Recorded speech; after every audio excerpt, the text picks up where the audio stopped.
it's real. That is what so many men are feeling. Men are afraid to ask women out because what if I say the wrong thing, or what if I'm creepy, or what if I'm a misogynist, or what if I'm trying to use you for sex? And so, yeah, we're in this moment where, especially post #MeToo, which was a very necessary and important thing to examine, you now have a lot of men that are, how do I talk to this? Do I? And so men aren't. This is the Ruby Hour. We're breaking into the vault of today's most brilliant minds to extract raw, actionable insights. This show is produced by Ruby Riot Creatives, the Austin, Texas video content marketing mavericks who help B2B and B2C businesses dominate through unparalleled strategic creativity. Chief Cat Herder Shelby Ring is your host. Claws out. Get ready to shred. Welcome to the rebellion.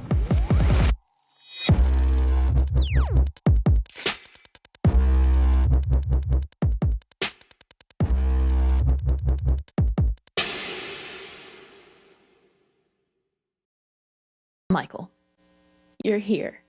This is happening. I always love to kick a show off by introducing context to people that are listening or watching. You've supported my personal life, my love life, my relationships, and so I'm so happy that you're here today to talk about your realm and the things that you have learned along your path. You have invited me into an experience of being in my feminine, but also being in the room of men that are learning to stand in their strength at the same time. And I find that to be a little bit of an enigma for in-person events where it's not just crazy polarized of here's my side of things and just listen to this, but you create such an immersive, dynamic experience. It's very good to be here and honored to hear that my work has had such an impact on you, and makes me feel like I must be doing something right. And so, yeah, excited to speak. And I know we've been meaning to do this for some time. So let's go. Yeah. So I just like to jump straight into amazing scenarios and have soapboxes for you to step on if you would like. Last weekend, I was having an amazing conversation with a group of young people in the tech industry here in town. And there was a woman that we had this debate going, and the debate was, all that women want is they want the leader of whatever startup, whatever glamorous thing, they need this apex person, and that's the mate they want to have by their side. It's the person that's the smartest, the most intellectual. It doesn't matter about their physique. That used to be a thing. That's not a thing anymore. But women want to be with the person that gives them access, and everyone else is obsolete. That was the conversation, and that was the question that one of the men in the conversation was like, is this really true?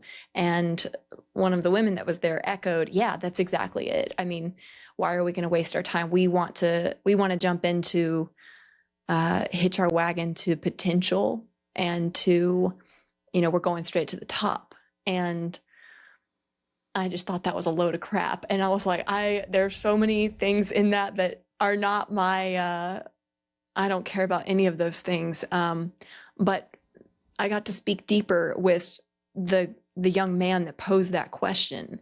And he led on to share that he doesn't feel like it's truly safe anymore to be in his masculine and to open doors for women, to offer to pay for things. He's terrified that he's going to be received in a way that he's a chauvinistic pig. How did we get here? How indeed. Yeah, how indeed. Yeah, we're really somewhere. And I think a lot of people are sort of waking up to the complexity and the simplicity of this enigma that we find ourselves in. I think it's the product of a number of things. I don't think there's anything wrong with it necessarily. I think we've hit a point where,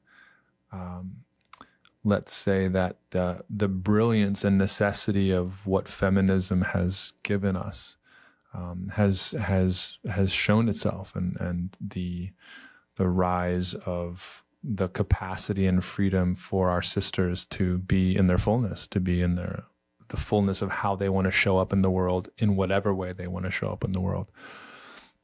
I think anyone who argues against the goodness of that, well, I mean, you can find shadows to everything. And that's sort of what I'm intimating here, that there are also shadows to what certain movements have brought forward, and this battle of the sexes that has emerged and become even more of a very real everyday thing that's reflected in the statistics of marriage failures and relationships declining and people having less sex and all these very interesting things that seem counterintuitive to what feels like maybe could or should be happening.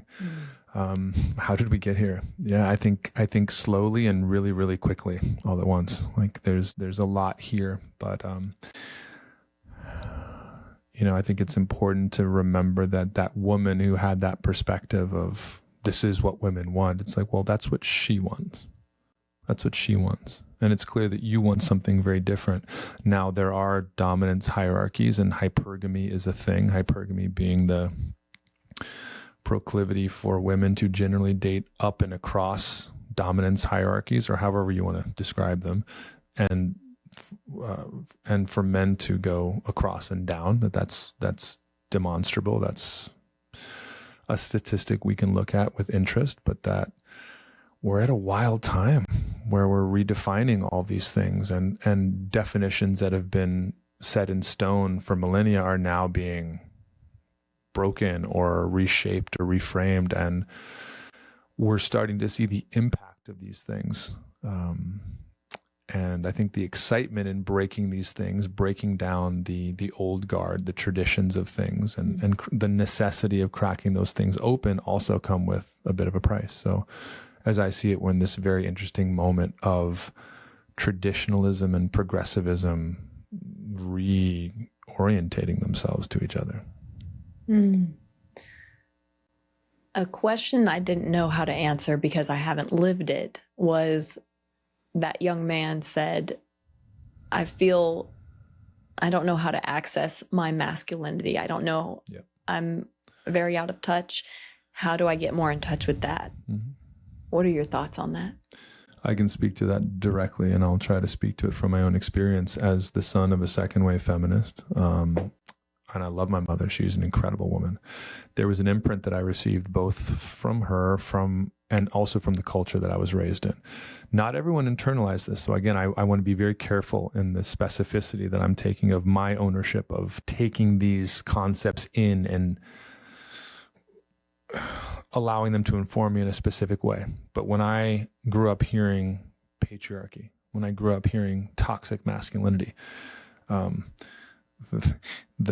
logic that my mind took was, well, I am a man, ergo, syllogistically speaking, men are toxic. I'm a man, therefore I must be toxic. Or there's a toxic component in me. And so we're in a very interesting conversation in our culture right now where people are being blamed for things that they didn't do. And that has created a milieu of what I like to call sensitive new age guys, or snags, as they're sort of famously known. Like, you've hit a snag, a sensitive new age guy, as a recovering sensitive new age guy, or rather a balancing sensitive new age guy. I learned to listen to women, to pedestalize women, to sort of put women almost higher than me. Mm. And so a lot of us have become, I had this in literally my second day in Austin. I go to the gym and I'm walking in the front door, and there's this woman who's a couple steps behind me. And I just, as I was raised by my father, I just open the door and hold the door for her. Immediately she says, I can get my own door, and does what she does. I'm like, that's interesting. Years before, I would have collapsed into, all kinds of, I'm bad and wrong for this. But I was like, oh, that's interesting. I go and I do my workout. As I'm leaving the gym, I see a woman coming out with a stroller and a baby. And I'm like, and I had a moment where I almost didn't open the door because of what this woman had said earlier. And I said, you know what? I'm going to open the door. And I opened the door and she's like, oh my God, thank you so much. Chivalry isn't dead. You've restored my faith in men. Thank you. And she walks out and I'm like, here are these very two different experiences that I've just had within an hour-long period. And it's real. That is what so many men are feeling. Men are afraid to ask women out. Because what if I say the wrong thing, or what if I'm creepy, or what if I'm a misogynist, or what if I'm trying to use you for sex? And so, yeah, we're in this moment where, especially post #MeToo, which was a very necessary and important thing to examine, you now have a lot of men that are, how do I talk to this? And so men aren't. And so we're seeing a decline in the relational field, and we're seeing a decline in the willingness for people to actually meet in person. Everything is online. Everything is through screens. Everything is now being channeled through apps, which are designed, as all apps are, and as so many of the social media platforms are, not for our benefit and not for the benefit of the users. It's an interesting term that they've been given. There's only one other industry I know that they're called users, right? It's me and tech. We've got an interesting conversation to have. But yeah, the other piece is this: the men of today are missing something incredibly important. I think it's the most important thing that as men you can actually receive. And we've been missing it for at least 100 years, maybe a little longer, probably since the onset of the Industrial Revolution, when men started leaving the home and the male presence in the home started to abate. And suddenly the male presence was only present at night after he's worked all day, maybe in a mine, maybe at a mill, maybe in a factory where he's tired and not at his best, let's say. And so you start to have this eradication and absence of the healthy masculine energy in the family. That starts to then be force multiplied by the education system that's largely run by women.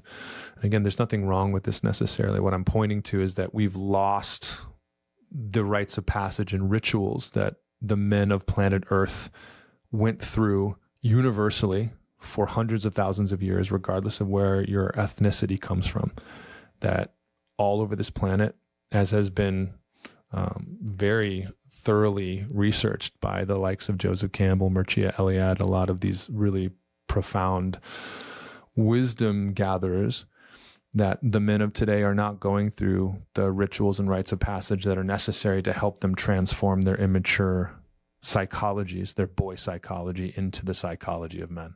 And so what we have in our culture are grown men and grown male bodies with psychologies that are actually adolescent. And so this term of patriarchy is actually a misnomer. What it technically is poorarchy. And poorarchy means rule by boys, whereas patriarchy just means fatherly or male rule. It's not necessarily a pejorative term. It's not a bad term. It's been used as a slang term to say patriarchy. You know how men are, the generalization of men as bad. And so now, because we've generalized this idea of men as bad for as long as we have, men are now thinking that they're bad. And it's our sons, it's our boys. It's the younger generations now that are really being impacted in a bigger way, as reflected by this young man that you said had made that comment. So it's a big topic. I hope I'm not waxing too poetic here too quickly, but there's a lot there. Enjoying this sneak peek? This is just a taste of what we offer on our signature show, the Ruby Hour Podcast. Unlock this full 1 to 2 hour episode and dozens of other insightful conversations. Head over to the Ruby Hour Podcast and subscribe now.